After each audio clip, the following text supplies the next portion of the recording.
Bonjour à tous, ravi de vous retrouver dans Smart Job, votre rendez-vous emploi tous les jours du lundi au vendredi. Débat, analyse, expertise et vos rubriques habituelles bien entendu. Aujourd'hui au sommaire dans Bien dans son job, oser être la chef 2FE.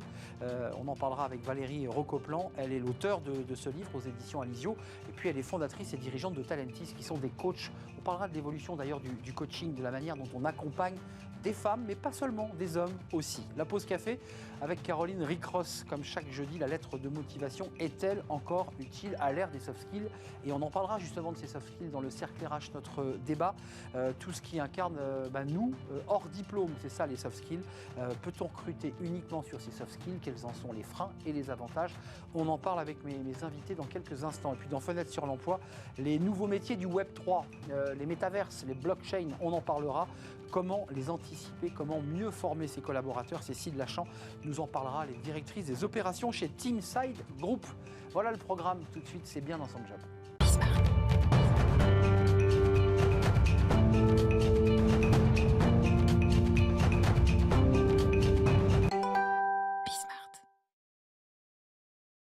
Bien dans son job et on accueille aujourd'hui Valérie Rocoplan. Bonjour Valérie.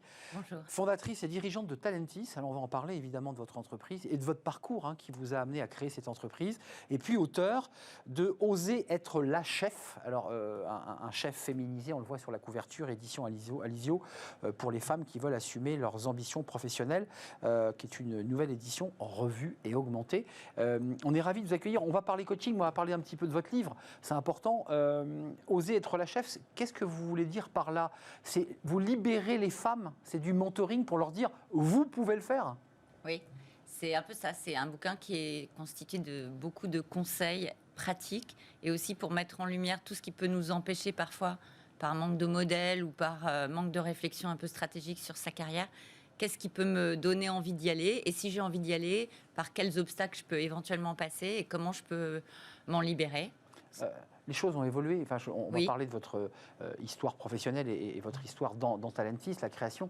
Enfin, les choses ont quand même pas mal avancé. Oui. La place des femmes dans l'entreprise avance quand même. Oui et non. Par exemple, il y a 15 ans, quand j'ai écrit la première édition d'Oser être la chef, il y avait 30% de salariés qui étaient managers. Aujourd'hui, on est à 35%. C'est lent. C'est très lent. Il y avait 15% de femmes salariées qui étaient dirigeantes, on est à 20%. Donc on peut se dire, oui, ça avance dans les mentalités, mais dans les chiffres, pas tant que ça. Concrètement, qu'est-ce qui bloque? On parle du plafond de verre, donc c'est une espèce d'autocensure. Puis il y a la réalité quotidienne des femmes, Oui. C'est la charge mentale, le quotidien. Il y a deux choses qui bloquent. Il y a la culture des organisations et des entreprises. Les process RH, la façon dont on recrute, dont on mentor, il y a énormément de facteurs culturels de l'entreprise qui fait que l'entreprise n'est pas inclusive. Et il y a aussi le fait que cette entreprise est difficilement inclusive, le fait que parfois les femmes se disent, bon, moi je vais aller dans des territoires où il y a beaucoup de femmes, et dans les territoires techniques, scientifiques, ingénierie, pas pour moi. Il n'y en a pas assez, donc autant me sentir plus inclus. Donc ça génère de l'autocensure, mais j'aime pas quand on dit, c'est qu'un problème d'autocensure. Non, il y a vraiment les deux. Donc vous dites même aujourd'hui, en 2022, il y a finalement une organisation, un système qui est bloquant pour les femmes.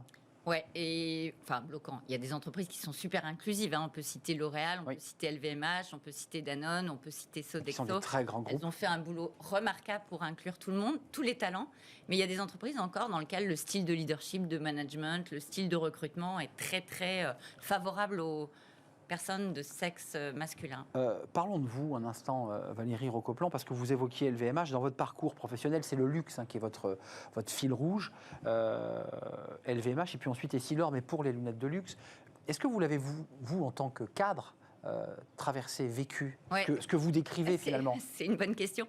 J'étais membre d'un comité de direction à 28 ans et j'ai créé ma boîte, j'avais 35 ans. Et je me suis rendu compte du sujet qu'à 42 ans, donc, j'étais complètement aveugle en fait. Pour moi, les femmes n'étaient pas là, mais c'est parce que j'étais peut-être meilleure qu'elles ou peut-être que c'était elles qui ne voulaient pas. J'étais complètement aveugle sur le sujet. Et c'est à 42 ans, HEC qui est venu me voir en disant « Fais-moi une conférence sur l'assertivité au féminin ». J'ai dit « Mais c'est quoi ce sujet ?» Et je suis plongée dans le sujet. J'ai regardé les datas, j'ai regardé les chiffres. J'ai dit « Mais c'est quoi cette histoire ?» Et de là est venue mon envie d'accompagner tous les talents. J'ai accompagné déjà les femmes, les hommes, les équipes.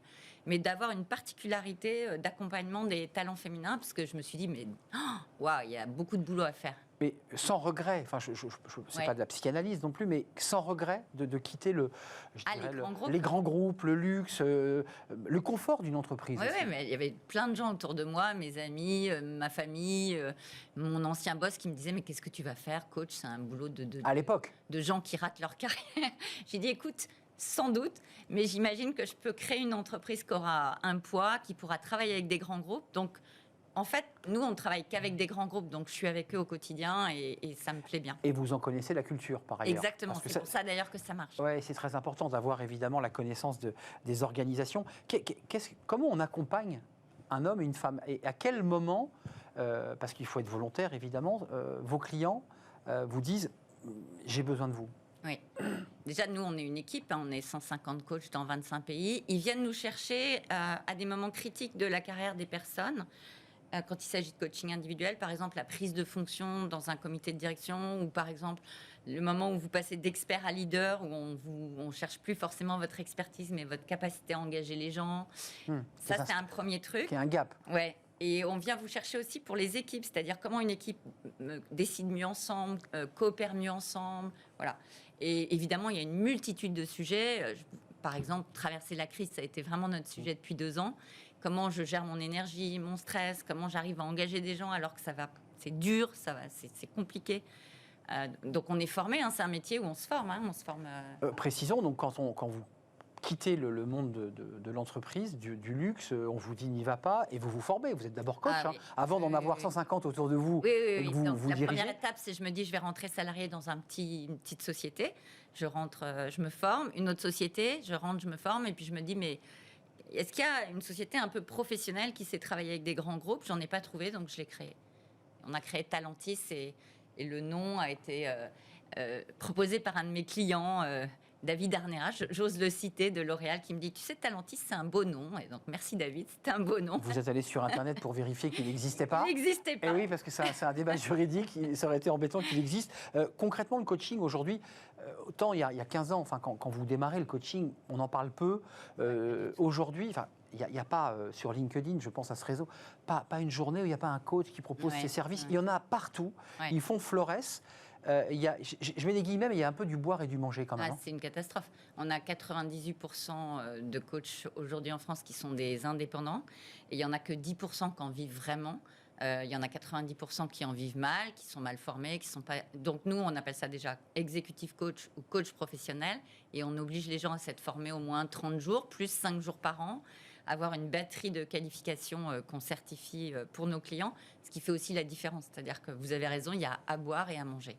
Dans le monde, puisque vous rayonnez dans le monde à travers tous vos experts, enfin vos formateurs experts, vos coachs experts, on voit des différences ou est-ce qu'il y a une mondialisation de l'angoisse? C'est-à-dire que globalement, dans tous les pays riches... Notre métier s'est structuré grâce à l'ICF, International Coach Federation, ou le MCC, ou Syntec Coaching, j'en suis la présidente, coprésidente. On structure le métier, il y a des habilitations, des certifications, des accréditations, donc le client peut quand même faire attention. Et dans le monde entier, ça se passe de la même manière, c'est-à-dire professionnaliser le métier de manière accélérée. Je le repose du côté client. C'est un peu, vous savez, comme le Nutella qu'on adapte en fonction des goûts de chaque pays. Oui. Est-ce qu'il y a quand même des différences, j'allais dire, entre l'Allemagne, entre les États-Unis? Est-ce que les demandes clients sont différentes parce que les structures ne sont pas les mêmes, parce que les enjeux ne sont pas les mêmes? Oui, les demandes ne sont pas réellement différentes, mais ce qui est différent, c'est les cultures managériales. Eh oui. Les cultures en Asie, et les cultures en Russie, les cultures aux USA. Et donc, on s'assure qu'on ait des coachs locaux de telle manière à vraiment comprendre la culture de l'entreprise dans son contexte environnemental et dans son contexte sociétal. Et c'est sûr que quand nous, on expliquait aux Japonais ce que c'était que le leadership... Vous prenez l'exemple des Japonais, c'est très compliqué là. Ils nous regardaient avec des grands yeux et donc on a pris les coachs japonais parce qu'on s'est aperçu qu'on... Oui, parce qu'il faut quand même le dire, chez les Japonais, il y a la distance, il y a la manière dont on se présente, il y a le rapport à l'autorité. Le rapport aux femmes aussi, rapport aux femmes. Qui est particulier. Ils me demandaient si j'étais la secrétaire. C'est ça, non mais il faut préciser qu'il y a... Bon, après, choisissez le Japon qui est vraiment le pays le plus étrange qui puisse être en matière de management. Où va, excusez-moi de poser cette question avant de se quitter, mais où va le monde de l'entreprise? C'est une sorte de grand flou, là. On a le sentiment qu'il y a des coachs qui développent le bonheur et le bien-être, et puis il y en a d'autres qui disent, mais attendez, non, une entreprise, d'abord, elle crée de la valeur, elle crée de la richesse, et elle peut éventuellement créer les conditions du bien-être. Est-ce que c'est votre ligne? La ligne, c'est que le rôle de l'entreprise, c'est d'être à la fois dans la performance et la sérénité, et donc de produire les meilleures conditions pour que les salariés se sentent à l'aise et aient envie de bosser. Je ne pense pas que la vocation de l'entreprise soit de créer le bonheur des gens. C'est notre responsabilité. C'est un débat quand même qui traverse la société. C'est notre responsabilité individuelle. Mais où va l'entreprise? Très bonne question. Je pense qu'elle va vers un schéma où il y aura de plus en plus de freelances qui vont donner leur temps contractuellement à une entreprise et qu'on aura beaucoup plus de co-responsabilité et beaucoup moins de personnes qui disent que tout vient de l'entreprise, etc. Et beaucoup plus de win-win, je te donne mon temps, tu me donnes un contrat, et je trouve ça plutôt sain. Oui, qui contourne et qui transforme la relation, plus de rapport de subordination. Relation paritaire. Plus de lien au manager, qui peut parfois être une souffrance. Enfin, Leader, pas manager. Est-ce que je te donne envie de bosser? Est-ce que je te donne envie de bosser mieux? Mais te manager, te contrôler, etc., ça se fera par les résultats, mais pas... Donc vous nous dites que ce n'est pas la fin du travail, comme certains l'avaient prophétisé, mais c'est la fin du travail salarié, du rapport de subordination dans une structure de contrat. Je pense qu'il restera toujours du salarié, mais là où vous avez raison, c'est la fin de la subordination pour aller vers des contrats paritaires. Et il y aura à peu près apparemment 30 à 40% de freelance dans 10-15 ans. Ce qui est intéressant parce que ce qui va nous obliger à manager des salariés, des freelances, tout ça dans une notion de c'est agréable de bosser ensemble et on produit de la performance. Mais en même temps, je suis libre, si je le souhaite, de partir quand je le souhaite. Oui, qui donne une liberté mais t'es pas libre d'être mauvais. Mais par contre, il faut être obligé d'être bon. Oui, mais ça c'est évident. Merci Valérie Rocoplan de nous avoir éclairé. Je rappelle votre livre Oser être la chef. Alors vous l'avez féminisé, c'est ça le titre, vous. C'est une petite anecdote. On m'a expliqué que sinon c'était mal perçu. Moi j'aimais bien le petit clin d'œil. Bah oui, le jeu de mots entre la et chef, voilà. sans deux FE. Bon. Il faut avancer avec son temps. Exactement. Pour les femmes qui veulent assumer leurs ambitions professionnelles, j'allais dire personnelles, mais c'est parfois lié en fait votre travail. Édition Alizio. Merci de nous avoir rendu visite à la tête du groupe, de l'entreprise Talentis. La suite de notre programme, c'est la pause café. Il y a des pauses café chez Talentis, j'en suis sûr, et c'est Caroline Ricross qui nous rejoint.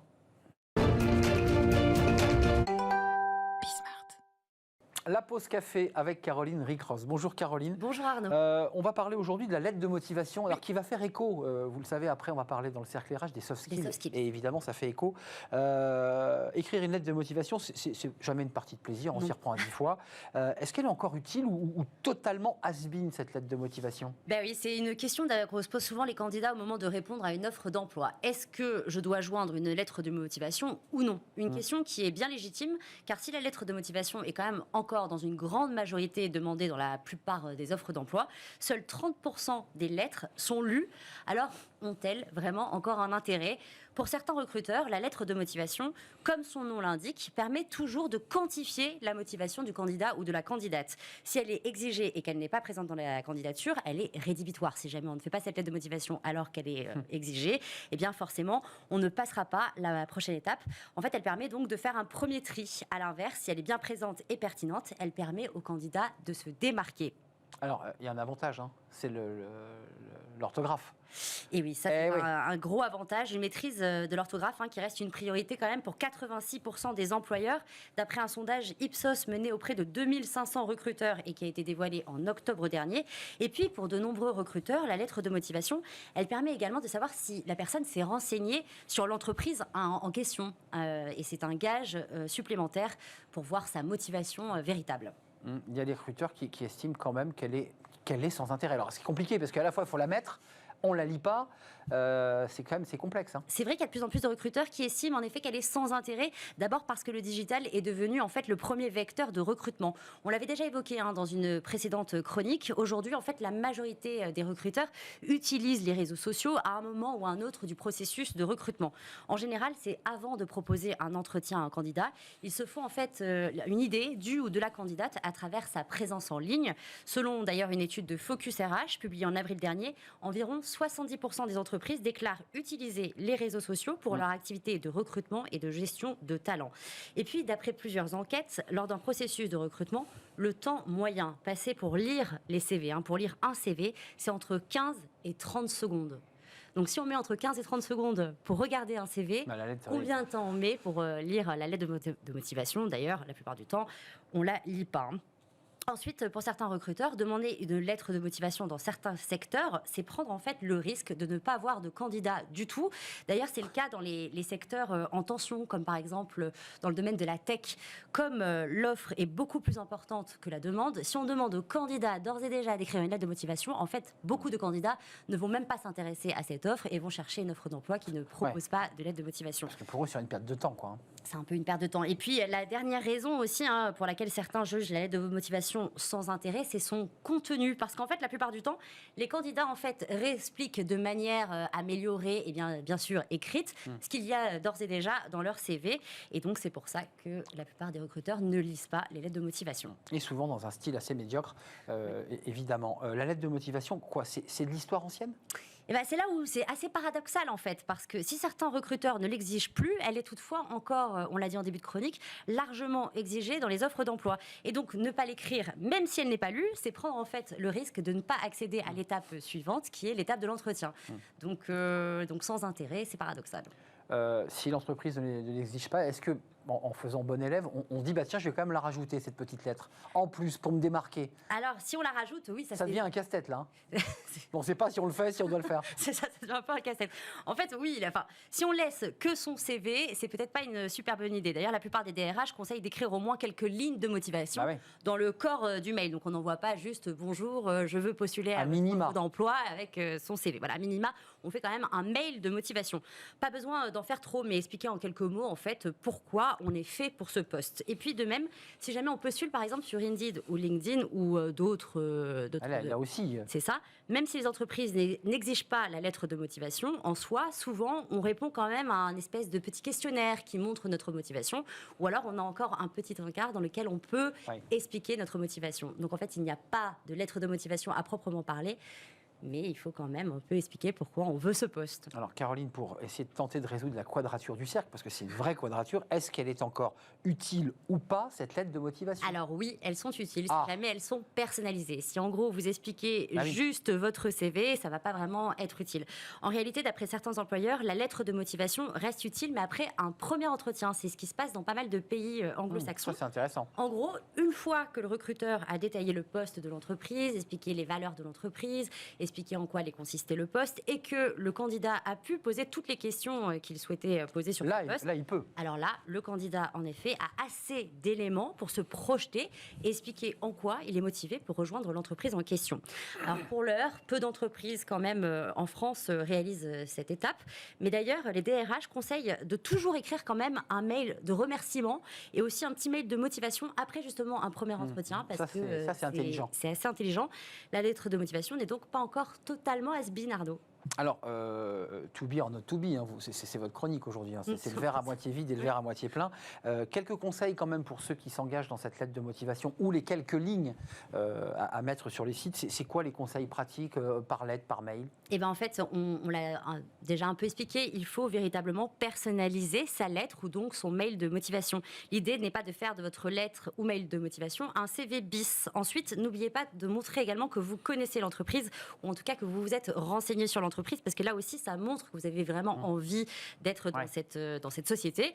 Et puis, évitez d'en faire trop aussi. Le mieux, en fait, c'est d'être clair et également concis, parce que c'est vrai qu'un mail de motivation très, très long... C'est pas un roman. C'est pas un roman. C'est pas sûr que les recruteurs le lisent. Et aussi travailler, vous le disiez, c'est intéressant, l'après, le remerciement qui permet là, de glisser quelques éléments de motivation. Merci beaucoup de m'avoir reçu. Et je suis très intéressé par ce poste. Merci Caroline pour passer une vraie réflexion philosophique que vous portez sur la lettre de motivation. Merci pour cette pause café. On se retrouve la semaine prochaine. Évidemment, on fait une courte pause et on ne va pas être dépaysé parce qu'on parle des soft skills justement et on ira même jusqu'à parler des recrutements sans CV. Et qui dit sans CV, donc sans lettre de motivation, est-ce que c'est possible? Est-ce que cet élément est un élément qui permet plus d'inclusion, moins de discrimination de certains candidats? On va se poser la question évidemment avec mes invités juste après la pause. C'est le cercle RH.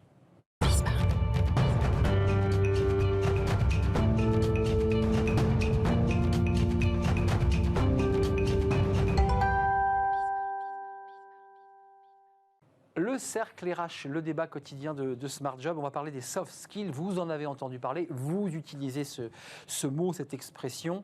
On va d'ailleurs lui donner une définition précise. C'est tout ce qu'on est sans diplôme, ce que l'on est dans notre attitude, notre comportement, notre façon d'être. Est-ce que c'est une manière peut-être de redéfinir le recrutement plus inclusif, moins discriminant? On va en parler. Peut-être une nouvelle manière de recruter. Et ça se pratique déjà. Hein.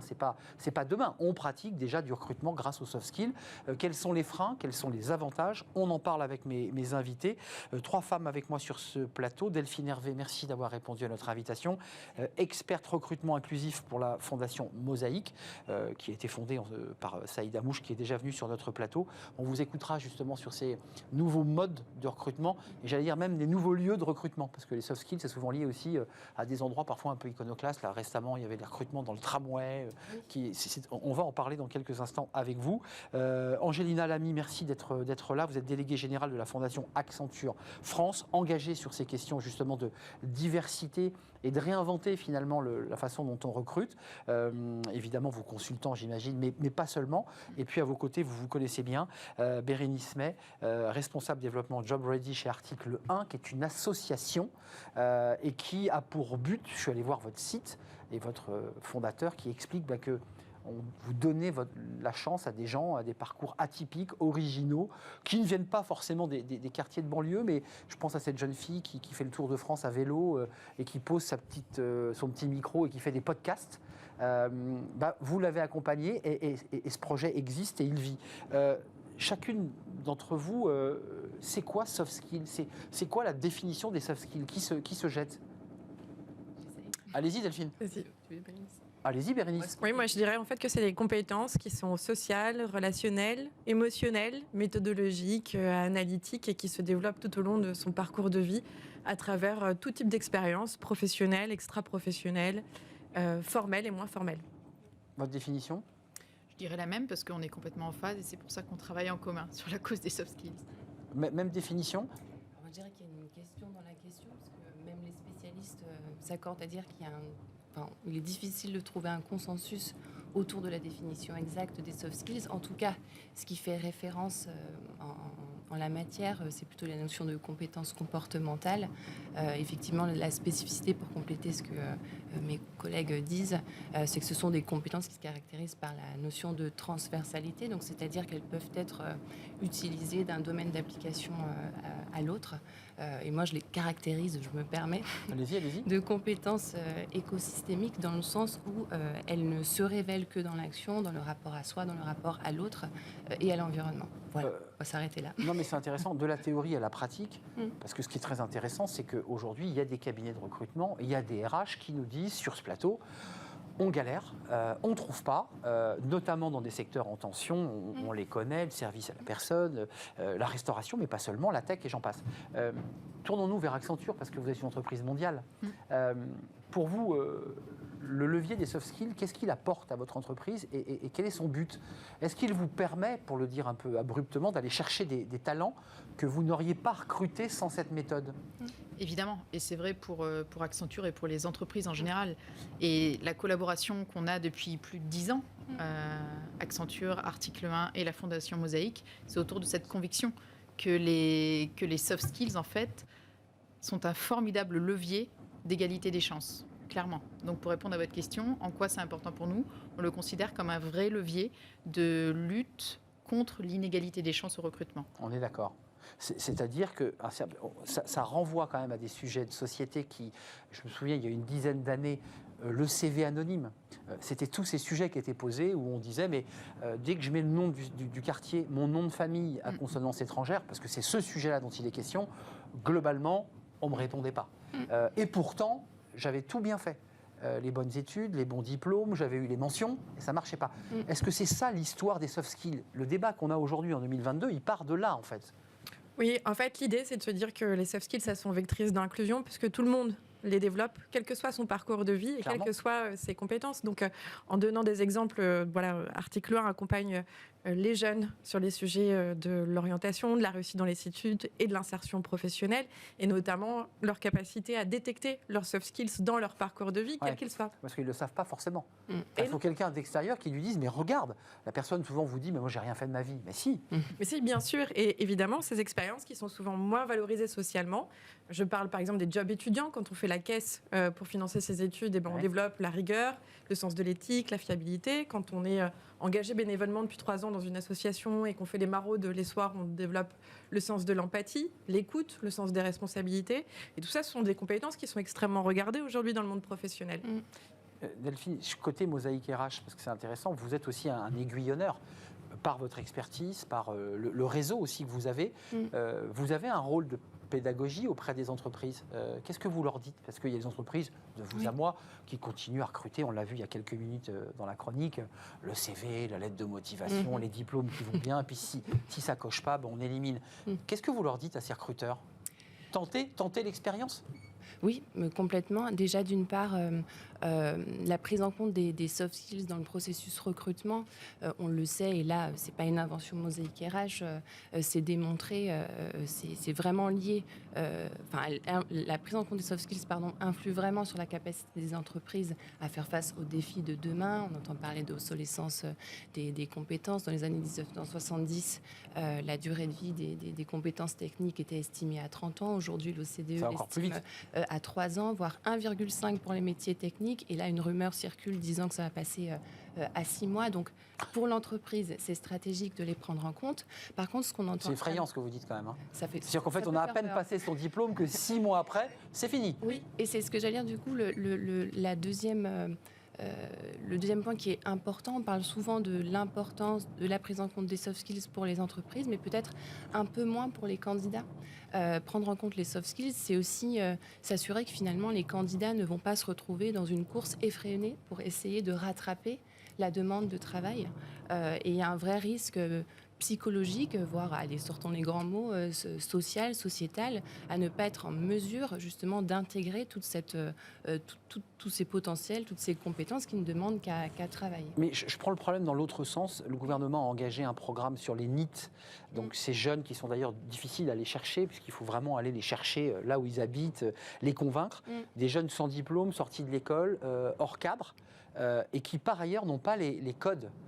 Parce que les soft skills obligent, je m'autorise à, malgré tout, quand on pousse la porte d'Accenture, et même si Accenture est une entreprise très ouverte dans son recrutement, si je n'ai pas les codes, si je n'ai pas le bon niveau de langage, ce qui ne veut pas dire que je ne suis pas intelligent, que je ne rentre pas. C'est compliqué ça quand même. Même avec les soft skills qui vont bien. Oui, complètement. Et c'est compliqué à 2 niveaux, à la fois pour le candidat, qui ne connaît pas ses codes, et pour le recruteur qui ne connaît pas les codes du candidat. Pourquoi ? Ça va dans les 2 sens. Et l'enjeu autour des soft skills, comme on le disait, c'est de pouvoir les identifier. Et c'est vrai, encore une fois, et pour le candidat et pour le recruteur, et de les objectiver.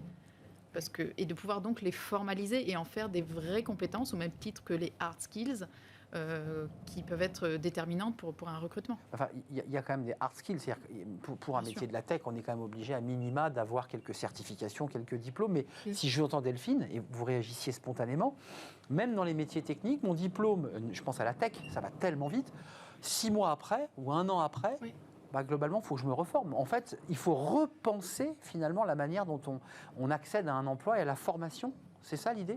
Oui, c'est ça. En fait, pour vous donner un exemple très concret, aujourd'hui, la capacité à apprendre est devenue quasi aussi importante que la compétence technique en elle-même. Si vous faites, si vous êtes diplômé en droit du travail, le droit du travail change en permanence. Donc, ce que vous aurez appris à l'école ne sera plus valable 6 mois après. Et donc, c'est votre capacité à aller chercher l'information, à vous entourer des bonnes personnes, à détecter quelles sont les personnes de votre réseau qui sont capables de vous apporter l'information, à la traiter, à l'analyser. Qui va être déterminant pour développer son employabilité tout au long de la vie d'ailleurs, pas uniquement au moment du recrutement. Bien sûr. Juste un mot, c'est un élément qu'on n'a pas fixé ensemble, mais dans les soft skills, il y a aussi un travail que vous menez chez Article 1 de Job Ready, c'est la mise en confiance. Il y a quand même tout un travail en fait pour que se rencontre une offre et une demande, de pouvoir mettre en confiance. Vous êtes d'accord avec ça, qu'on soit une femme ou un homme, ou un jeune homme ou une jeune femme, ça passe par là. Il y a quand même, parce que les soft skills, il faut avoir déjà la capacité de les faire émerger. Oui, tout à fait. Et le savoir-dire. Et de les identifier aussi. Encore Et une de fois, les identifier. le recruteur doit pouvoir aussi les identifier. Et je trouve que c'est la beauté, entre guillemets, de Job Ready, c'est de répondre à ce double enjeu. Car Digital, présentiel, enfin, il y a 2 outils. Hein. absolument indispensable. Et si je parle d'expérience personnelle qu'on a tous vécue, on a tous dans nos entourages des jeunes ou des moins jeunes d'ailleurs qu'on a coachés, accompagnés, qu'on a aidés à se préparer pour des interviews et qui nous disent en fin d'interview, de répétition, ah oui, je suis capitaine d'une équipe du boxe, ah oui, je suis l'aîné d'une famille de 5 enfants, ah oui, C'est tout à fait ça. je sais parler 3 langues. C'est tout à fait ça. C'est à la fin. La chose essentielle sort à la fin. Exactement. Absolument, oui. Et comment est-ce qu'on fait, alors même si on fait du mentorat ou du job coaching à nos heures perdues, c'est bien, mais comment passer à l'échelle en fait? Parce qu'on ne va pas pouvoir coacher toutes les personnes avant leur tout à fait entretien. ça. Et c'est là où Job Ready ou Diversifier vos talents, ce sont des plateformes numériques. Le numérique ne remplacera jamais uniquement le contact humain, évidemment, mais à cette puissance de frappe va vous permettre d'accéder, de donner accès à du contenu grâce à un moteur d'intelligence artificielle, un chatbot intelligent, pour permettre aux jeunes et aux recruteurs, en racontant leurs histoires personnelles, professionnelles, de pouvoir en déduire parmi un référencement. D'en extraire la 42 soft skills. substantifique moelle, comme les érablais. Et de verbaliser. C'est ça, et de pouvoir ensuite être capable de le verbaliser. Ça, c'est essentiel. Quand même, c'est chez Mosaïque l'étude là qui a été faite où on découvre quand même que vous êtes toutes les trois ferrées à glace sur le soft skill. Chacun a sa définition. Je vois quand même qu'il y a des décideurs qui globalement les soft skills ne savent pas ce que c'est.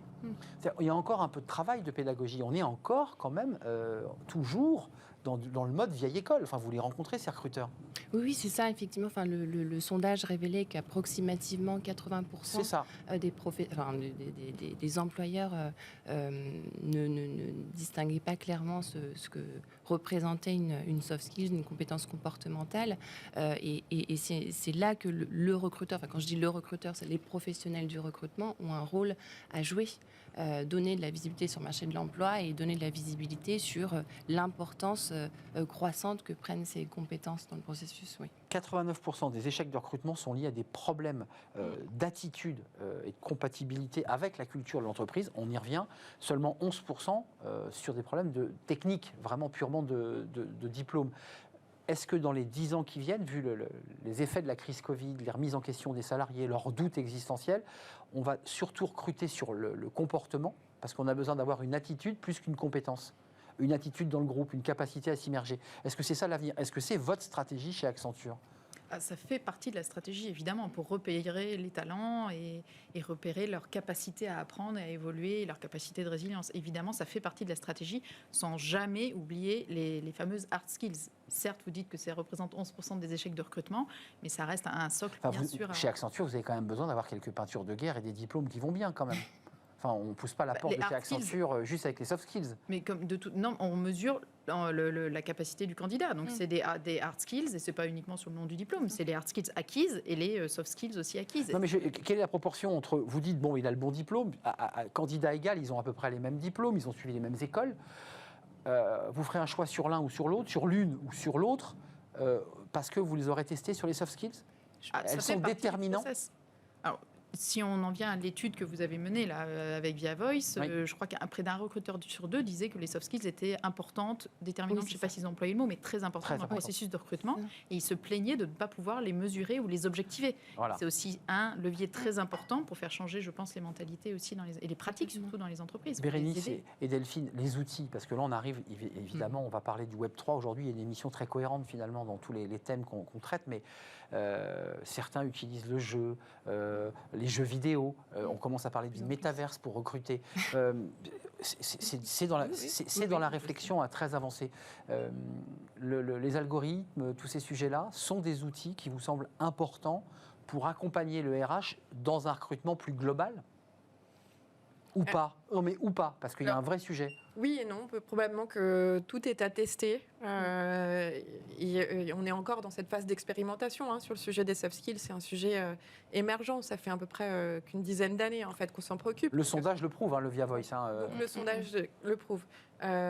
Tests psychotechniques et autres. Nous, notre approche en fait au sein d'Article 1, c'est vraiment de se dire que ces compétences, elles se développent tout au long du parcours de vie, par la mise en action et par l'expérience. Et donc, c'est d'aller chercher dans le passé et dans le vécu de ces candidats et de ces jeunes toute la richesse de leur talent pour qu'ils puissent faire la distinction par la suite au moment de l'évaluation et de l'entretien, que ce soit un entretien pour accrocher à des études, vous parliez de ces décrocheurs, ou que ce soit un entretien de recrutement. Oui, c'est pas que du boulot, c'est aussi d'accéder à une formation. Non, bien sûr. Eh oui. Et toutefois, néanmoins, aucun diplôme ne traduit tout ce que la vie est en capacité de nous apprendre On est d'accord. aujourd'hui. On est d'accord. Mais est-ce qu'il y a une machine qui est capable justement de récupérer toute cette vie qu'on n'arrive pas à mettre sur un CV et qui nous permettrait d'avoir un vrai portrait robot de la personne dans sa globalité? C'est un grand rêve que j'évoque là. Oui, c'est complexe. Oui, Job Ready le fait aujourd'hui. À ce point-là. Oui, c'est l'innovation sociale qu'on a réussi à développer grâce au soutien évidemment de la Fondation Accenture et grâce à cette technologie et ces innovations, de dire qu'aujourd'hui, on a un chatbot qui est en capacité d'évaluer tout type d'expérience. Donc, je peux raconter que je fais l'administratif de mes parents illettrés depuis 10 ans et on verra que je développe le sens des responsabilités. Je peux raconter que je suis l'entraîneur d'une petite équipe de foot et que je développe mon sens de l'influence et de la persuasion. Et derrière, je peux me faire évaluer par des pairs, par des référents et moi-même. Donc, évaluation 360 pour obtenir des micro-badges, en fait, des open badges, qui sont des micro-certifications. Au même titre que pour l'anglais, on va avoir le TOEFL, le TOEIC, le GMAT. Exact. Bref, des micro-certifications que je vais pouvoir ensuite mettre en avant et avoir un profil type que je vais pouvoir amener lors de mon processus d'entretien à mon recruteur pour en faire une source d'échange et de discussion. Delphine, je me tourne vers vous. Ça, c'est très intéressant sur le mode technologique, les petits badges. Mais il faut quand même qu'en bout de chaîne, je vous repose la question, les recruteurs soient quand même connectés à tous les sujets qu'on traite sur ce plateau. Et dont vous dites qu'ils sont un peu novateurs, qu'ils sont un peu à la pointe et que tout le monde n'est pas encore à la pointe. C'est ça. Il y a encore du boulot. Déjà, je pense que, si je peux me permettre, derrière la question de est-ce que l'intelligence artificielle peut aider le recrutement? Oui, bien sûr, mais je pense que derrière cette question se cache en quelque sorte un fantasme de l'outil d'évaluation parfait.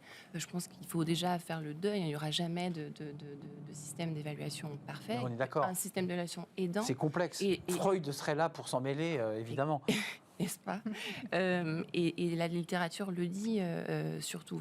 Là, je fais référence au livre de Jérémy Lamry, qui a écrit donc, les compétences du 21e siècle. Il fait la synthèse un petit peu de ce que dit la recherche. Les recommandations, c'est vraiment de diversifier les méthodes d'évaluation. Donc, effectivement, l'intelligence artificielle a son mot à dire, mais ça peut être aussi tout simplement renforcer la capacité du recruteur à détecter ses compétences. Et effectivement, je suis d'avis que on peut pas faire porter sur les seules épaules du candidat la responsabilité de l'identification des soft skills. Candidat, c'est pas un métier, et là je reprends les termes de l'école recrutement. Comme demandeur d'emploi n'est pas un métier. Ça reste, il faut pas oublier que ça reste quand même le rôle du recruteur d'aller chercher la pépite en entretien. Donc ça veut dire qu'il faut un peu de psychologie, on n'est pas dans l'algorithme, même si au préalable il y a quelques éléments qui situent le profil de la personne qu'il a en face. C'est au recruteur d'avoir des outils, une technique pour aller, lui tirer les verres du nez, pour tirer les bons éléments. C'est ça. L'outil ne peut pas accompagner ça, parce que c'est vrai que vous le dites très bien. Vous formez quelqu'un, vous l'accompagnez, il y a beaucoup de vide et beaucoup de blabla, et puis tout d'un coup, la perle, la pépite, elle arrive quasiment quand on a fermé la porte de la formation, en fait. C'est terrible. Globalement, effectivement, donc au sein de ce programme-là, Job Ready, d'aide à l'insertion professionnelle des jeunes, on accompagne aussi les recruteurs et les entreprises, où on va les sensibiliser, donc à travers des formations, des conférences inspirantes sur l'égalité des chances et les soft skills, des ateliers de mise en pratique sur comment on construit une lettre, une offre de poste en mettant en avant les soft skills pour que les candidats puissent les détecter, comment on interroge en entretien les soft skills, quels sont les critères d'évaluation de ces soft skills, pas simple, la fiche les questions à poser, quels sont les critères discriminants, comment sortir de ces biais de représentation et ne pas s'appuyer sur celui-là il a fait le même diplôme que moi. Les fameux biais. Oui, les fameux biais. Et donc effectivement, tout ça c'est de la formation. Alors, non pas forcément aux équipes DRH de recrutement ou aux équipes de direction de relations sociales ou sociétales en entreprise, mais plutôt auprès des managers opérationnels qui sont finalement les décisionnaires finaux du recrutement. Mais justement, c'est la question que je vais vous poser, parce que vous êtes tous engagés dans une entreprise, mais Accenture, entreprise mondiale, qui travaille dans plein de secteurs, qui accompagne tous les secteurs. La finalité de tout ça, c'est quoi de ces soft skills à la fin, pour qu'on comprenne? Parce que ce n'est pas l'aboutissement, les soft skills. Elles ne sont qu'un outil pour arriver à quoi? à de la diversité, à de la performance, à une entreprise multicolore, Je dirais par exemple? à l'égalité des chances déjà pour la société, à la diversité en entreprise, et donc, on ne va pas refaire les discours de ce pourquoi la diversité est importante en entreprise, à la performance et à l'innovation en entreprise, évidemment. Et je dirais les deux égalités des chances et diversité en entreprise. Les soft skills sont un formidable levier pour ça. Soft skills, au final, c'est un mot anglais. Moi, on n'aime pas les mots anglais. Moi, j'aime pas trop ces mots, mais c'est vrai qu'ils cachent souvent parfois des choses simples. Est-ce qu'on ne pourrait pas le traduire? Alors, il a une traduction évidemment anglaise, mais c'est donner sa chance. Les soft skills. C'est ce qu'on voit dans le sondage. Il y en a 72% qui considèrent qu'une meilleure prise en compte des soft skills aurait un impact positif sur leur parcours professionnel. En un mot, c'est j'ai plein de choses à vous dire, mais comme on ne les écoute pas et que je ne sais pas les dire, je suis un peu enfermé dans mon monde. Complètement. Il existe des tas de classements des soft skills à avoir. Et en fait, quand on regarde le tronc commun, derrière le portrait que ces classements de soft skills dressent, c'est le portrait d'Homo sapiens. Alors, je ne vais pas m'inventer une expérience d'historien, mais c'est ça, finalement. Donc, les soft skills, c'est à la fois nouveau parce qu'on en reparle depuis les années 70, mais c'est ce qui a fait que l'être humain a su s'adapter à l'incertitude jusqu'à maintenant. Et derrière la question des soft skills se cache aussi la question de est-ce qu'on peut s'affranchir d'une culture recrutement qui aujourd'hui, force est de l'admettre, très impactée par la culture de consommation, de l'hyper sur mesure, de l'hyper adaptabilité. C'est aussi ça les soft skills. Est-ce que j'ai envie de faire confiance au potentiel du candidat qui est en face de moi? Est-ce que j'ai envie... Et qui ne correspond pas tout à fait à la grille classique de lecture. Exactement. Bah oui, parce que c'est ça. Il faut faire un pas de côté, il faut accepter cela. C'est quoi les bonnes soft skills? Alors, excusez-moi, c'est pas pour faire une référence à ce sketch, les bons soft skills, les mauvais soft skills, mais qu'est-ce qu'aujourd'hui un recruteur ou une entreprise recherche comme soft skills, comme qualité hors diplôme? C'est quoi qu'est-ce qu'on recherche aujourd'hui dans ce monde qui bouge tout le temps? Alors, il n'y a pas de bonnes soft skills, puisque... J'en étais sûr, j'étais sûr que vous allez me répondre ça. On peut pas dire qu'avoir le sens de la rigueur est une soft skills qui est moins valorisée qu'avoir un bon sens de la communication. L'important, c'est de bien identifier dans les postes quelles sont les soft skills, les compétences attendues pour justement éviter de se reposer sur des critères qui sont potentiellement discriminants, comme le nom d'une école, comme le nom d'un diplôme, comme le nom d'une grande entreprise sur un CV quand on a fait un stage. On en est fiers, on l'écrit évidemment. Enfin, voilà. Et effectivement, d'aller de travailler sur cette approche compétence. Il n'y a pas de bonnes et de mauvaises soft skills, mais il y a quand même des éléments, des critères aujourd'hui que recherche l'entreprise. Alors vous citez, il y a la rigueur, il y a souvent la capacité à travailler en groupe. Comment vous faites pour déterminer cela? Comment on sait que cette personne aura de la rigueur ou qu'il aime travailler en groupe ou qu'il est plutôt égoïste ou qu'il est plutôt solitaire? Comment on va le savoir ça? Non mais c'est un sujet comme c'est intrusif. On en revient, je ne pense pas. Il y a des formations pour ça. Les recruteurs, les managers qui vont in fine recruter les personnes doivent être formés à ça, à détecter, à poser les bonnes questions et déjà en amont à avoir conscience des soft skills qu'ils recherchent pour son poste. On est d'accord, c'est ce que vous disiez. Il y a des références et il faut que la personne puisse correspondre dans ses soft skills. On est d'accord. C'est pas uniquement du feeling de il a l'air motivé, il a un bon sens de la communication. Non, il faut essayer encore une fois de les objectiver pour les rendre tout aussi valorisables que les hard skills. Humain ou machine? Humain ou algorithme? Pour moi, parce qu'il y a un débat aujourd'hui dans notre société qui est quand même assez tendu sur on va finir par nous évaluer devant des machines et grâce à ça on sortira une typologie de notre attitude et puis elle sera vendable ou pas. Enfin, je vous souriez, mais c'est vrai, on n'en est pas loin de ça. Ah, mais quand je souris, ça veut dire que... Non, mais vous êtes d'accord, il y a un vrai danger, ou pas d'ailleurs? En fait, je ne pense pas qu'on soit obligé de trancher soit l'un, soit l'autre. En fait, on va devoir apprendre à travailler main dans la main, homme-machine, je ne sais pas si je peux dire ça comme ça. Et en matière d'évaluation, là encore, l'idée, c'est de diversifier les outils d'évaluation, donc les tests psychométriques, Job Ready par exemple, et aussi, comme l'a dit Angelina, renforcer la formation des recruteurs. En entretien, ça va être privilégier les questions dites situationnelles ou comportementales, donc des questions, une typologie de questions qui visent à projeter le candidat dans une situation donnée, lui demander quel type de comportement il pourrait adresser. Les jeux aussi sont de plus en plus utilisés pour évaluer les compétences. En tout cas, intégrer la notion de situation dans le processus d'évaluation va être primordial puisque les compétences comportementales ne vivent qu'à travers l'action, à travers la situation. Donc, en gros, ça reviendrait à dire, pour savoir si un danseur sait danser, il faut lui demander De danser. On est d'accord. Oui, c'est bien d'être assis devant un recruteur avec un bureau qui nous sépare et un petit café chaud. Mais en fait, à un moment donné, voilà, il faut mettre en action. C'est pas si simple quand même. Non. Quelqu'un qui vous dit je suis capable de gérer des enfants parce que j'ai fait, on va quand même pas repartir en colonie de vacances pour le prouver. Enfin, je veux dire, on lui fait plutôt confiance sur ce qui est écrit sur le CV. Ça commence à venir, ceci dit. Incroyable. Pôle emploi met en place, par exemple, des recrutements sur mise en situation. Mais ça aussi, c'est intéressant parce que ça veut dire qu'on va devoir apprendre à faire confiance aux candidats, peut-être... En situation, c'est-à-dire in situ dans le site industriel ou dans le café ou dans l'endroit où on va travailler, puis on met en situation la personne, quoi. C'est-à-dire qu'elle n'a pas besoin de parler, il faut qu'elle agisse, quoi. Exact. C'est intéressant, ça, cette idée. Là, on voit réellement la personne dans ses soft skills. Il y a du stress, il y a de la tension, comment elle gère.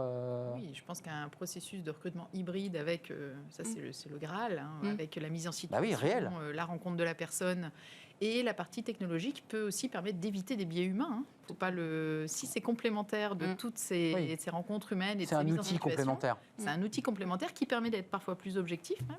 Goshaba. Et ça, faut pas. Oui, par exemple, on travaille avec Goshaba depuis quelques années. Job Ready aussi a un formidable outil. On sort toujours l'exemple d'Amazon qui avait un biais en ne sélectionnant que des hommes, éliminant les femmes dans l'algorithme. Bon, c'est toujours cet exemple qui est cité, mais il y a aussi des contre-exemples qui montrent que la machine peut être un outil, une aide à la décision. Juste un mot, parce que l'émission se termine, elle est passionnante. Bérénice May, en bout de chaîne, tous ceux que vous filmez, et évidemment, ce n'est pas tous ceux que vous avez accompagnés, mais vous sauvez combien de personnes? La question est un peu dingue, mais tous ceux qui vous auraient dit si je ne vous avais pas rencontré, moi je serais resté sur le bord de la route parce qu'on ne m'aurait pas valorisé. Ça représente combien de personnes? Aujourd'hui, on accompagne 150 000 jeunes sur ces sujets de l'aide à l'orientation jusqu'à l'insertion professionnelle, que ce soit par le biais de nos actions digitales ou présentielles, bien évidemment.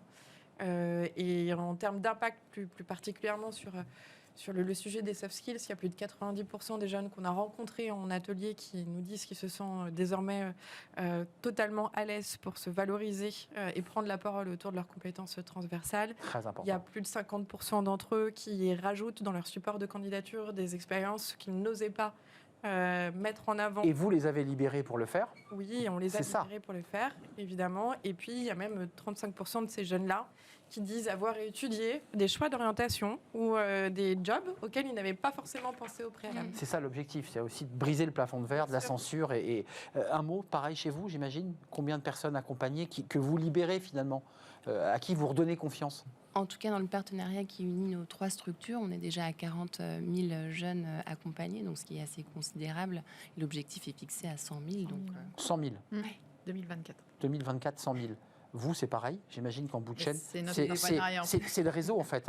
Et ensuite, ces personnes accompagnées peuvent être entre autres, embauchées chez Accenture, mais c'est pas que l'objectif, c'est pas que l'embauche Accenture. Non, et en plus, c'est un 360. C'est ça, et c'est un projet que la Fondation Accenture a choisi de soutenir pour accompagner 100 000 jeunes grâce à Article 1 et Mosaïque RH vers l'emploi d'ici à 2024, grâce aux soft skills, avec une aide de 2 millions d'euros pour ces 2 associations. Donc c'est vraiment une accélération qu'Accenture a voulu donner sur cette thématique en outillant également les associations et les recruteurs pour, encore une fois, objectiver ces soft skills. J'ai retrouvé le chiffre, c'était 88% dans le sondage via Voice, des recruteurs qui ne connaissent pas, des recruteurs qui n'ont jamais entendu parler. C'est juste pour clore l'émission, vous dire que continuer à travailler, à accélérer sur cette question des soft skills, et 76% des actifs non actifs n'en ont jamais entendu parler.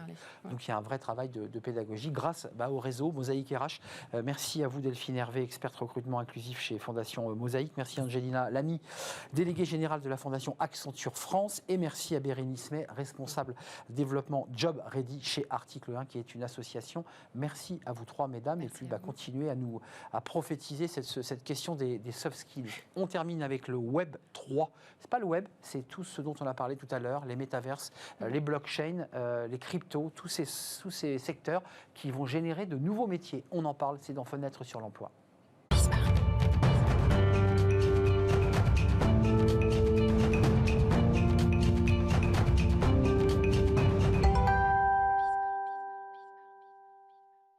On termine notre émission avec les nouveaux métiers du Web 3. Qu'est-ce que c'est que le Web 3 et comment anticiper peut-être une tension, voire des pénuries sur ce marché? On en parle avec Cécile Lachamp. Bonjour Cécile. Bonjour. Ravi de vous accueillir, directrice des opérations chez Teamside Group, alors qui est une entreprise de 350 collaborateurs, leader français des métiers du digital, et vos ingénieurs, vos développeurs, vous les envoyez, comme on dit, dans les entreprises, les grands groupes et les ETI, pour transformer leur digital. Et évidemment, le Web 3, d'abord, c'est quoi le Web 3? Tiens, commençons par le début. Qu'est-ce que c'est que le Web 3? Je connais le Web, moi, mais le Web 3? Alors, ce qu'on sous-entend avec le Web 3, c'est tout ce qui est né grâce à la technologie de la blockchain, technologie derrière qui a été complétée par les technologies des NFT. Mais enfin, si on veut se faire, je dirais, une image mentale un peu plus simplifiée du Web 3, on peut parler de tout ce qui est univers virtuel persistant, où on peut avoir une existence de soi-même ou d'un avatar. Le métaverse, hein, on peut citer le métaverse. Exactement, on peut citer le métaverse. Je pense que c'est l'image la plus parlante du Web 3. Donc ça veut dire que, pour le dire simplement, des entreprises comme la vôtre anticipent déjà une très forte demande de vos clients sur ces questions Web 3, blockchain, métaverse, NFT, dont on parle beaucoup en ce moment. Et là, vous êtes en train de vous dire, on risque d'avoir quelques difficultés de recrutement. Exactement. Ce qui se passe à chaque grande innovation, on a connu ça, la dernière grande innovation, ça a été l'avènement des réseaux sociaux, qui a commencé il y a 15 ans, mais qui s'est accéléré il y a plutôt une dizaine d'années. Et effectivement, on arrive à chaque fois qu'on a ces grands mouvements de fond sur les technologies et sur l'innovation, à un moment où tout d'un coup, tout le monde, toutes les entreprises veulent mettre en œuvre des projets, donc cherchent des ressources. Et évidemment, ces ressources, elles n'existent pas. Oui, parce que c'est balbutiant. Exactement. Il y a des écoles, il y a déjà des écoles là, qui s'ouvrent sur le métaverse. Il y en a quelques-unes, il n'y en a pas beaucoup. Concrètement, vous avez un nom de code, vous êtes Digital Linker, pour la télé. C'est ça, c'est votre mission, en fait. Vous accompagnez ceux qui vont aller dans les entreprises. Exactement. Nous, effectivement, notre mission, c'est de fournir toutes les solutions de ressources à nos clients, que ce soit en régie, au forfait, en conseil, ou en recrutement. Au moment où on se parle là, Cécile, est-ce que vous êtes, avec des guillemets, en galère? Parce que des clients vous disent, moi je veux vous me créer un univers métaverse, je veux avoir mes avatars parce que mes salariés le demandent, et vous leur dites, pour l'instant, je ne peux pas, c'est compliqué. Alors, je ne suis pas encore dans la galère, je suis juste avant la galère. Vous essayez d'éviter la galère, en fait. Exactement. Et pour ça, on a des stratégies. Quand on est sur un marché comme ça, qui est tout à fait nouveau, et donc en fait les ressources, elles n'existent pas, il y a différentes stratégies. En fait, oui, c'est ça. Exactement. Comment la première stratégie, alors il y a une solution qui consiste à d'abord miser sur les talents qu'on a déjà acquis. C'est-à-dire, avant de partir en acquisition de talents, je vais regarder un petit peu ce que j'ai à la maison, et là il s'agit de les identifier. Je vous donne un exemple. Demain, très précisément, notre pôle formation a identifié 2 super podcasteurs qui vont diffuser la culture du métacommerce auprès de l'ensemble de nos consultants. Et avoir ce genre de démarche, ça permet déjà d'identifier un petit peu dans son vivier ce qu'on va pouvoir tirer vers ces nouveaux métiers. C'est-à-dire que les podcasteurs vont apporter un contenu et vous allez voir la réceptivité de ces ingénieurs, ces développeurs qui vont dire « moi ça m'intéresse, j'ai envie de développer ». C'est ça en fait. Exactement. Sachant que nous on est plutôt sur les métiers qui sont les métiers d'accompagnement, etc. On a à vrai dire, pas tant que ça d'ingénieurs ou de développeurs, on a un petit peu d'ingénieurs côté data. Nous, on va être vraiment sur tous les autres métiers. Donc, on va avoir la création, le design, le projet, le produit, le content, le social media et la data. Voilà. Mais tous ces métiers-là vont être amenés à travailler sur d'où votre risque de galère. Exactement. Parce que sur les métaverses, effectivement, il faut créer un environnement, il faut fabriquer. Là, vous en êtes où dans votre prospection déjà en interne, avant de parler de vos recrutements externes? Est-ce que vous avez déjà identifié chez Teamside des profils? Alors, vous allez les accompagner en formation? Comment vous faites? Exactement. Il s'agit de diffuser à la fois de la formation, mais aussi beaucoup de culture. Parce que quand on a des ruptures comme ça, très importantes de métiers, c'est essentiellement la culture qui va faire que les gens vont être capables de switcher. Je vous donne un exemple. Vendre des choses aux gens, ça a toujours existé. Depuis les métiers du marketing et les métiers de la communication ne sont pas très nouveaux. En revanche, il y a ceux qui ont pris le virage du social media et ceux qui ne l'ont pas pris. Et typiquement, ça sera la même chose pour le Web3. Donc, il s'agit vraiment d'accompagner ce mouvement-là. Mais juste Cécile, je vous arrête. Certains disent on est en train de faire émerger le métaverse ou le NFT, c'est-à-dire la capacité de pouvoir acheter la photo d'un joueur de tennis, mais qu'on n'a pas en vrai, mais qu'on a en NFT. Certains disent moi, je n'y crois pas. Vous partez du principe que vos clients vous le demandent et que le marché est en train réellement d'émerger, vraiment? Alors, moi, je suis toujours très prudente là-dessus parce qu'on ne sait jamais. En fait, je suis toujours... C'est compliqué, ça, hein. On ne sait pas. Toujours. Et puis, il y a un peu ce que j'appelle personnellement le mythe de la diseuse de bonne aventure. Exactement. Et en fait, quand on regarde en général, si je regarde ce qui s'écrivait sur le social media il y a 30 ans, je vais trouver 1000 prédictions. Dans les 1000 prédictions, il y en a peut-être 10 qui se sont révélées vraies. Ouais. Et puis, toutes les autres qui se sont révélées. On m'en a dit des choses. Voilà. Mais il faut toujours entendre aussi ce qui est un peu à bas bruit. Quand on sent quand même des choses. Typiquement là, Vivatech vient de se terminer. McKinsey a sorti une étude où il prévoit quand même que le marché du métaverse représentera 500 milliards en 2030. On ne peut pas ne pas l'entendre. Ils peuvent dire une bêtise, bien sûr. Mais néanmoins, on sent qu'il y a quand même des choses qui bougent. On sent que ça accompagne aussi une génération, des usages d'une génération. Donc, il va se passer quelque chose. Est-ce que ça va être très vite? Est-ce que ça va émerger en 2 ans, en 5 ans ou en 10 ans?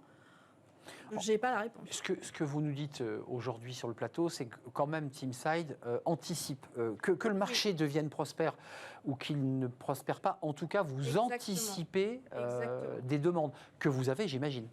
Alors, qu'on commence à avoir. Et puis, on accompagne aussi nos clients sur comment on fait pour recruter et acquérir de nouveaux talents. Parce qu'il y a 2 stratégies. Quand on va acquérir des nouveaux talents sur un marché émergent, soit on va payer très très cher quelques stars. J'ai entendu récemment parler de développeurs sortis d'école qu'on paye 200 000 €, sachant que quand même globalement toutes les technologies qui tournent autour du Web3 sont essentiellement des technologies proches du JavaScript. C'est pas non plus ce qu'il y a de plus compliqué en termes de développement. Oui. Donc on peut avoir cette stratégie. Oui, c'est vrai que le graphisme du métaverse va s'améliorer à un moment donné. Hein. Oui, tout à fait. On est d'accord, c'est pas extraordinaire. Alors là, on atteint des limites plus technologiques. Juste pour terminer sur identifier les bonnes ressources, il s'agit surtout de trouver les bons potentiels. Et quand on est sur des métiers émergents comme ça, il faut, je pense, ne pas faire d'erreur de casting, au sens, pour moi, ce serait un non-sens de prendre quelqu'un qui n'est pas lui-même un gamer, qui n'a pas cette culture-là des univers persistants, qui n'a pas déjà créé son avatar. On appelle ça univers persistant, hein, ça c'est intéressant. Persistant, ça veut dire que même quand je n'y suis pas, ma vie virtuelle continue. Mon personnage, lui... Mon avatar continue à vivre sa vie. Tout à fait. C'est troublant hein, pour ceux qui... Exactement, voilà, c'est pour ça que je dis que ça va être une rupture hyper forte c'est quand même une rupture. On dédouble sa vie, hein, en fait, hein, c'est ça. Hein. Oui, on peut même faire plus que ça. On peut même avoir plusieurs vies sur les univers virtuels. Et on peut être un peu qui on veut. Et puis, on va aller chercher donc, à la fois des gens qui sont des passionnés, qui sont un petit peu passionnés par ce sujet. Et on va chercher un combo de soft skills qui est un peu rare, mais qu'on trouve quand même. Donc, on va aller identifier chez des gens des soft skills qui vont être, d'une part, une capacité, en fait, un peu d'entrepreneur, de prendre des risques, d'aller tenter des choses. Voilà. Ouais. Et en même temps, pour contrebalancer ça, passez-moi l'expression, mais un espèce de bon sens paysan. C'est-à-dire quelqu'un qui ne va pas partir dans tous les sens, qui va quand même raison garder sur ses initiatives. Et quand on a ces 2 soft skills chez une même personne, là, on a un super petit potentiel. Il faut le garder, là, oui. Exactement. Parce qu'il est structuré et en même temps créatif. Voilà. Depuis 2011, c'est vraiment, je pense, là-dessus qu'on a toujours axé le choix de nos ressources. C'est vraiment trouver les super soft skills et continuer à les faire fructifier. C'est important. On a toute une team de coachs qui continuent à faire fructifier les soft skills de nos consultants sur l'ensemble de leur métier. Les forces apolliniennes et dionysiaques, la culture de la création et de la raison, en fait. Merci. J'espère que vous allez pouvoir réussir à fabriquer ou trouver les perles rares pour nous accompagner sur ce Web3. Merci Cécile Lachan. Passionnant et troublant en même temps ce Web3. À suivre, comme on dit. Merci d'être venue sur notre plateau. Directrice des opérations chez Teamside Group. Votre nom de code, c'est Digital Linker, mais le nom de télévision, c'est Directrice des opérations. Merci à vous. Merci à vous qui nous avez suivis. L'émission est terminée. Merci pour votre fidélité. Merci à toute l'équipe. Merci à Benjamin Paulou. Merci à Mickaël et merci à Thibaut pour le son et Monsieur Paulou pour la réalisation. Merci à Fanny Griesmer et merci à Lily. Merci et je serai là demain évidemment pour de nouvelles aventures. Bye bye.